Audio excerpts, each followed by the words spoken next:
Premium productions पीके की जानिब से हम आपको खुश आमदीद कहते हैं। आदाब ज़िंदगी के हवाले से मौजू है, जब नमक ही ख़राब हो जाए तो फिर उसे कौन सुधारेगा।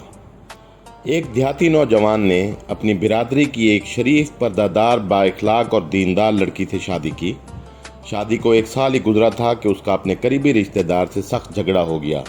बात इतनी बढ़ी कि उसने गुस्से में आकर उसे कत्ल कर दिया और बिरादरी के रिवाज के मुताबिक वो अपनी बीवी को लेकर इलाके से दूर किसी और ज़िले की तरफ निकल गया, जहां वो एक दूसरी बिरादरी के गांव में जाकर बस गया। वो अक्सर गांव के चौधरी के डेरे पर बैठता था, जैसे दूसरे मर्द बैठते हैं। बातचीत, मशवरे, गपशप सब चलता। एक दिन चौधरी का गुजर उसके घर के सामने से हुआ और उसने उसकी बीवी को देखा। निहायत बाहया, खूबसूरत और बावकार औरत। चौधरी के दिल में फितना जाग उठा। दिलो दिमाग पर ऐसा छा गया कि एक शैतानी ख्याल आ गया कि किसी तरह खावंद को घर से दूर भिजवा दूं और मौका पाकर औरत को तन्हा करके अपना मतलब निकालूं। चौधरी डेरे पर आया। सब बैठे थे, उनमें वो नौजवान भी था। चौधरी ने कहा, मुझे पता चला है कि फ़लाँ इलाके में बहुत अच्छी चरागाह है। मैं चाहता हूँ कि 4 आदमी भेजूँ जो जाकर देखें। और उसने 4 अफराद मुंतखब किए और उनमें वो नौजवान भी शामिल था। चारों रवाना हो गए। जगह दूर थी, 3 दिन का रास्ता था। रात को चौधरी ने मौका देखा और चुपके से उसके घर की तरफ चल पड़ा। घर में बीवी अकेली थी और सो रही थी। चौधरी अंधेरे में दीवार से टकरा गया। जोर की आवाज़ हुई। औरत जाग गई और डरते हुए बोली, कौन है? चौधरी बोला, मैं हूँ, वही चौधरी जिसके गांव में तुम लोग आए हो। औरत बोली, खैरियत है चौधरी साहब, इस वक्त क्या काम पड़ गया? चौधरी बोला, जब से तुम्हें देखा है दिल बेचैन है, तुमसे दिल लगा बैठा हूँ, चाहता हूँ तुम मेरी हो जाओ। औरत ने पूरे वकार से जवाब दिया, ठीक है, अगर वाकई तुम चाहते हो तो पहले मेरे एक सवाल का जवाब दो। अगर सही दिया तो फिर जैसा कहोगे वैसा होगा। चौधरी ने खुश होकर कहा, पूछो, शर्त मंजूर है। औरत ने कहा, जैसे गोश्त खराब होने से बचाने के लिए उस पर नमक छिड़का जाता है, तो बताओ अगर नमक ही खराब हो जाए तो उसे कौन ठीक करेगा? सोच कर आना, जल्दी नहीं है। चौधरी रात भर सोचता रहा मगर समझ ना सका।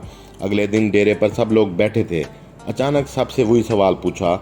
हर एक ने अपनी अपनी समझ से जवाब दिया, मगर चौधरी मुतमईन न हुआ। डेरे में एक बुजुर्ग बैठे थे, बड़े समझदार, दीनदार और अक्ल वाले। वो खामोश रहे।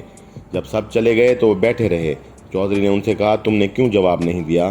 बुजुर्ग बोले, मैं अकेले में बात करना चाहता था। ये सवाल दरअसल एक पुरानी हिकमत का शेर है। ए कौम के अक्लमंद लोगों, ए माशरे के नमक, अगर नमक ही ख़राब हो जाए तो उसे कौन ठीक करेगा? और अगर मैं गलत नहीं समझा तो तुमने एक बाइज़्ज़त, बापर्दा और दीनदार औरत पर गलत नज़र डाली, लेकिन उसने तुम्हें इज़्ज़त दी, तुम्हें शर्मिंदा नहीं किया, ना ही तुम्हें बदनाम किया।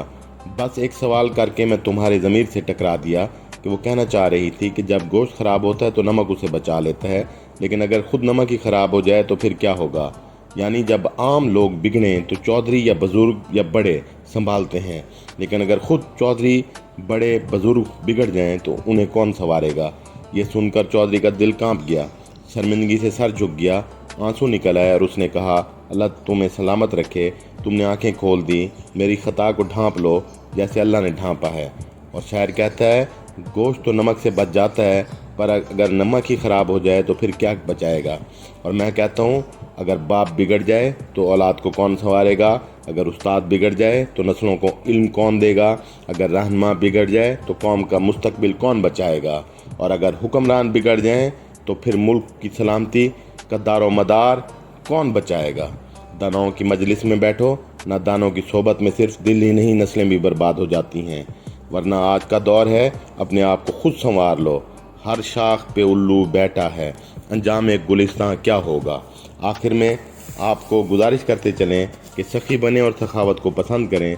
हमारे चैनल को सब्सक्राइब करें और अपने तमाम दोस्तों, अकरबा, अजीज़ों और रिश्तेदारों को चैनल सब्सक्राइब करने की तरगीब व तहरीक दें, ताकि हमारी तक़वियत और हौसला अफजाई हो और आपको तमाम मालूमाती वीडियोज़ का बर वक्त इब्लाग मुमकिन हो।